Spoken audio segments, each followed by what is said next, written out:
সোহানা অলনেস থেকে বলছি। আমার আজকের টপিক ইতিবাচক চিন্তার শক্তি। মানুষের জীবন তার চিন্তার প্রতিফলন। ইতিবাচক চিন্তা আমাদের মনকে শান্ত করে, আত্মবিশ্বাস বাড়ায় এবং প্রতিটি সমস্যার মাঝেও সমাধানের পথ খুঁজে পেতে সাহায্য করে। ছোট ছোট ইতিবাচক দৃষ্টিভঙ্গি জীবনে বড় পরিবর্তন আনে। যখন আমরা প্রতিদিনকে আশা ও ভালোবাসার চোখে দেখি, তখন মনোবল বাড়ে, স্ট্রেস কমে এবং শরীরও সুস্থ থাকে। ইতিবাচক চিন্তা শুধু আমাদের নয়, আশেপাশের মানুষকেও অনুপ্রাণিত করে।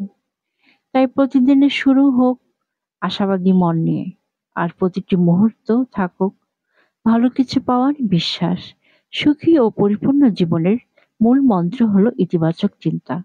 সমস্যার ভিড়েও হাসি ধরে রাখা আর প্রতিটি চ্যালেঞ্জকে সুযোগ হিসেবে দেখা, এটাই জীবনের সাফল্যের আসল রহস্য।